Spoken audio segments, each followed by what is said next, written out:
I walked out of work and froze. My spot was completely empty. No broken glass, no tow sign, nothing.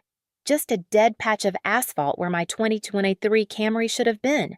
The same Camry I'd spent 6 years saving for. My chest tightened, my hands shaking as I checked the rows again, whispering, no, no, no, no. But the space stayed empty. My first new car, finally paid off, was gone. And when I called my parents desperate for help, the answer I got didn't just punch the air out of my lungs, it made me realize this wasn't a theft. It was something far worse. I grew up believing that being the strong one was some kind of blessing. People said it like a compliment, like it meant I was reliable, grounded, impressive in ways other daughters weren't. What they never mentioned was the cost. Being the strong one meant you were the one they could take from again and again because you wouldn't break loudly enough to inconvenience anyone. My name is Graina Reyes. I'm 30, a software engineer in Denver, and for as long as I can remember, I've lived in the quiet spaces between responsibility and invisibility. On the outside, people see composure, clean blouse, soft makeup, steady voice. Inside, I've spent years swallowing things, whole hurt, disappointment, anger, until they sat like stones in my stomach. My family always said Elena needed more than I did. She was the spirited one, the delicate one, the one who felt too deeply. I used to watch my parents hover around her like she was a candle in the wind, shielding her from any breeze, no matter how small, while assuming I'd stand firm through any storm. When we were teenagers, the differences were already clear. I worked part-time after school, wiped tables, counted coins, saved for months to buy a used laptop with a wheezing fan. The next morning, I watched my mother place a brand new MacBook on Elena's bed. She needs it for a project, she told me. I nodded, pretending I didn't feel the ground shift. At 18, Elena borrowed my bike just for an hour. It came back 2 days later, lying in the rain behind a friend's house chain, rusted seat torn. Don't be dramatic, my father said. You can fix it. She didn't mean any harm. But I learned something that day in my family. Intention mattered more than impact, at least when it came to Elena. Through college, I balanced 2 jobs, long nights in the library, cheap instant coffee, and the constant pressure to be self-sufficient. When my savings mysteriously went missing, I found out weeks later they'd been used to cover one of Elena's classes after she missed a deadline. My mother brushed it off with a smile. Family helps family. By the time I graduated and moved to Denver, I had stopped expecting fairness. Independence felt safer than hope. I built my life quietly, paid bills on time, fixed my own problems, didn't ask for anything. And after 6 long years, I finally bought something that felt like mine. My first new car. A silver 2023 Camry. Clean, reliable, earned. Every payment I made felt like a small victory. My parents congratulated me, but I saw the look. That faint wince, like my success was an inconvenience, like it created an imbalance. Elena had totaled 3 cars in 5 years, each one replaced without question. But my car was different. It carried every late night, every sacrifice, every ounce of pride I'd built on my own, which is why the empty parking spot didn't feel like a theft at first. It felt like a pattern I had spent my whole life trying to outrun. The moment I saw the empty spot, I did what any rational person would do. I tried to explain it away. Maybe I parked on another level. Maybe someone towed it by mistake. Maybe I was exhausted and misremembered entirely. But as I walked the lot for the 4th time, a cold, shaky clarity settled in my chest. My car wasn't misplaced. It was gone. My breathing turned shallow. I pulled out my phone thumb, slipping against the screen, and called the first people I thought would ground me, my parents. I called my parents panicking. My mother picked up on the second ring, cheerful like she'd been expecting good news. "Mom," I gasped, "my car is gone. Did someone tow it? Do you know what I should—" "Oh, honey, relax. We gave it to Elena. She needs it more." Just like that. Soft voice, casual tone, as if she were telling me she'd borrowed a sweater, not stolen a $30,000 vehicle I'd spent 6 years earning. What? My voice cracked. You gave it to her. She has that new job, my mother said. She can't be taking the bus. You'll manage for a few days. Don't make this bigger than it is. I stood frozen in the parking lot. The sounds around me muffled the distant hum of traffic, the whir of a streetlight, my heart pounding in my ears. My father's voice cut in as if he had been listening the whole time. "It's still in the family. You're overreacting. We all share. Remember when we helped you in college, you used my savings to pay for Elena's class," I whispered. That wasn't helping me. Silence. Then my mother sighed, disappointed. "Don't start that again.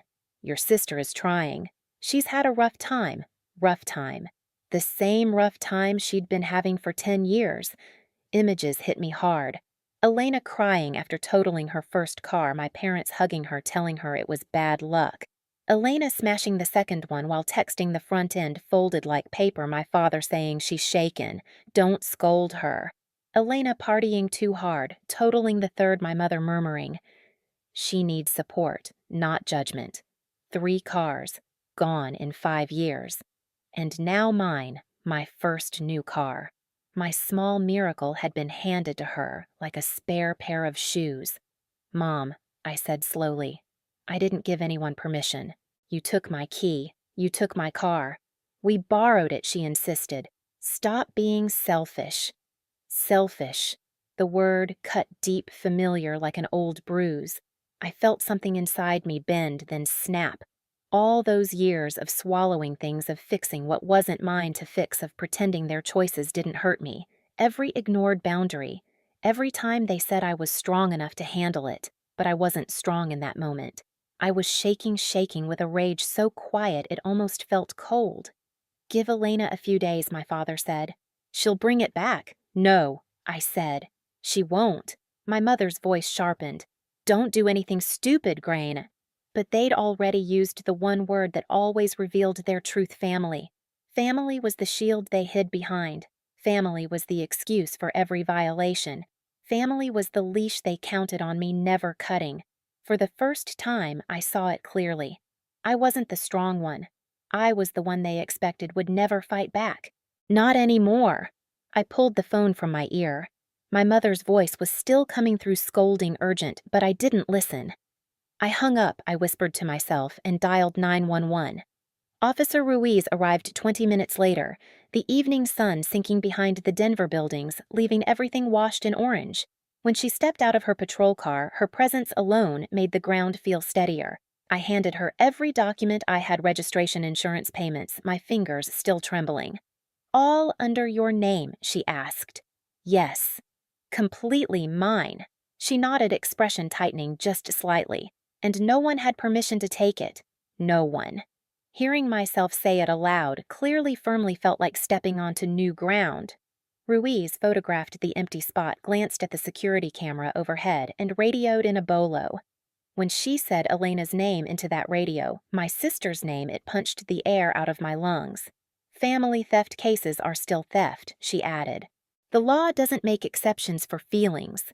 Her words hit harder than the missing car. My entire life had been built around exceptions, me shrinking so Elena could expand me, absorbing, so she could avoid consequences. Now, for the first time, someone drew a line where my family never had. When Ruiz left, the parking lot felt too big and too quiet. I sat on the curb, staring at the empty asphalt.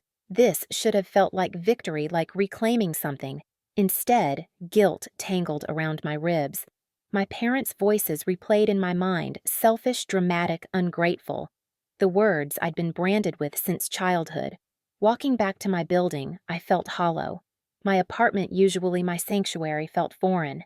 I made tea, but it tasted metallic.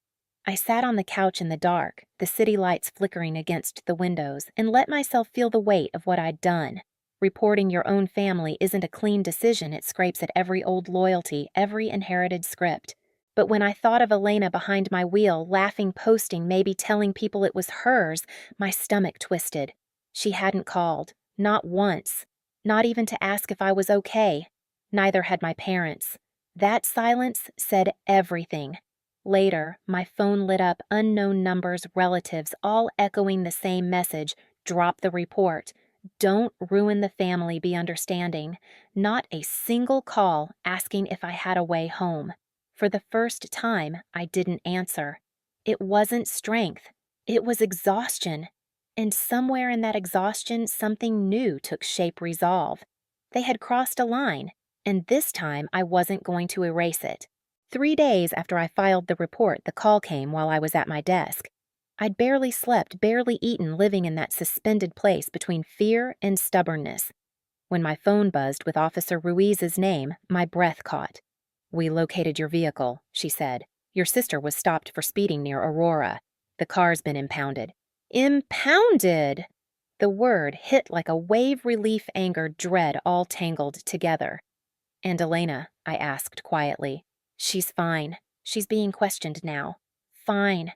Of course she was fine. My hands trembled as I thanked her. The moment I hung up, the guilt surged again, thick, suffocating. Elena in a police station, my parents panicking, my relatives sharpening their phones to call me the villain again. But underneath the guilt, something colder pulsed, a sense of justice I hadn't felt in years. That evening, I drove a rental to the impound lot. The warehouse sat behind a chain-link fence, bright floodlights slicing through the dusk. A clerk handed me forms without looking up. Camry Silver Space 34. The concrete echoed under my steps as I followed the numbers, heart pounding harder with each row I passed. And then I saw it. My car. But not the car I left in the parking lot days earlier. Fast food wrappers everywhere. Makeup smeared on the passenger door. An energy drink spilled across the console. Mud on the mats. The gas tank nearly empty. My emergency blanket crumpled in the back seat like trash. It felt like someone had taken a memory I cherished and dragged it through the dirt. "She only had it for 8 hours," I whispered. A voice behind me said. I turned. It was Officer Ruiz. I swallowed hard. "Elena, my sister." Ruiz studied the state of the interior, exhaled long. This kind of carelessness, not unusual. People treat what they don't earn differently. Her tone wasn't judgmental, just honest, brutally honest. I braced my hands on the doorframe, breathing deeply. The anger that had simmered for years bloomed into something sharp and clear. Everything made sense now: the bike in the mud at 18, the savings taken for her class, the laptop handed to her like she was royalty. They had taught Elena something dangerous, that consequences were optional. But not this time. After the paperwork was done, Ruiz handed me the keys and paused before turning away. "Whatever happens next," she said quietly, "remember, accountability isn't cruelty." That line followed me all the way home. A week later, I found myself sitting in a hard wooden chair outside courtroom 4B. The air smelled like disinfectant, old paper, and nerves. My parents sat across the hall, whispering sharply in Spanish. Elena sat between them, staring at the floor, her leg bouncing. She wouldn't look at me. When the clerk called the case, we filed inside. The judge, a woman with sharp eyes, and a voice like stone, read through the paperwork before looking at Elena. "Miss Reyes," she said, "I understand you wish to enter a plea today?" Elena nodded, voice barely audible.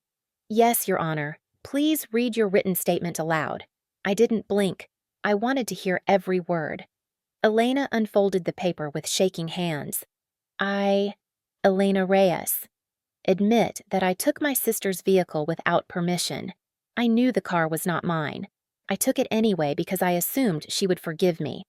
What I did was wrong. I'm sorry. For the first time in a long time, Elena sounded like an adult, not a child cushioned by excuses. The judge nodded. "Let the record reflect a guilty plea." I felt my pulse in my throat.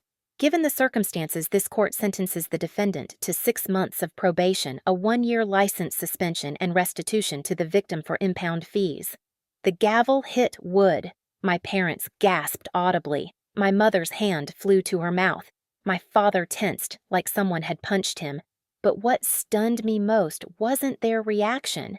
It was how quickly they moved to Elena, wrapping her in comfort, shielding her from consequences, even as consequences finally arrived. They didn't look at me. Not once. As the courtroom emptied, I stood still, letting them pass. Elena walked by inches from me, her face red, her eyes swollen. She hesitated as if to speak, but my mother's hand on her arm tugged her forward. "Not now," my mother whispered. "Don't let her make this worse." Her. Like I was the threat. like I was the problem. When the door closed behind them, something inside me settled, heavy but steady. I wasn't angry anymore. I wasn't trembling. I felt anchored, like the part of me that had spent decades apologizing for existing had finally taken its last breath. Outside, the Denver sky hung low and gray. I walked to my car, the same car that had been violated, trashed, stolen. I sat inside and ran my fingers along the steering wheel. Mine. It hadn't felt like mine for a long time. Not just the car, my life, my boundaries, my voice. But in that moment, sitting in the aftershock of everything, something shifted. My parents had walked away from me, but I had walked back to myself. I drove home slowly, letting the silence wrap around me. Every mile felt like distance between the woman I used to be and the woman I was becoming. When I reached my apartment, the air felt different, like stepping into a room I'd just finished cleaning. I placed the courtroom papers on the counter, made myself tea, and sat by the window. I wasn't celebrating. I wasn't grieving. I was reclaiming. And somewhere deep in my chest, a small voice whispered a truth I had never allowed myself to say. This wasn't the destruction of a family. It was the beginning of my freedom. In the weeks that followed, the noise around the case slowly faded. The calls from relatives stopped. The guilt quieted. And for the first time, my life didn't feel like a battlefield I had to hold together with both hands. I moved to a new apartment on the west side of Denver, closer to the foothills where the air felt lighter. I changed my number, kept only the contacts who treated me with respect. My days settled into a rhythm. Quiet mornings, long walks, evenings where I finally listened to the kind of silence that didn't demand anything from me. Every Thursday, I joined a small support group at a community center. Boundaries and healing. People who carried scars that looked a lot like mine. The first time I spoke, my voice shook, but the room didn't shrink from my story. They nodded. They understood. And little by little, I felt something inside me loosen. I had my car back, but more importantly, I had myself back. One afternoon, sitting in the driver's seat overlooking the mountains, I realized something simple and freeing justice hadn't ruined my family. It had restored me. A year later, an envelope showed up in my mailbox, plain, unmarked, but written in handwriting I recognized instantly. Elena. Inside was a short letter. She didn't beg for forgiveness. She didn't blame anyone. She simply wrote that she was in therapy now, learning what responsibility really means, learning how to live without taking from others to stay afloat. And she ended with, "I know I hurt you. I'm trying to be better." I folded the letter once, slipped it into a drawer, and felt no rush to reply. Some stories don't need a reunion to have closure. Sometimes acknowledgement is enough. As I locked my car that evening, the steering wheel club catching a stripe of orange sunset, a quiet truth settled in me. What's mine stays mine, not because I guard it with fear, but because I finally learned to protect the person behind the boundaries. If this story touched something in you, tell me where you're watching from. Share your thoughts in the comments. And if you've ever stood your ground the way I did, hit subscribe. There are more stories coming, and you're not alone.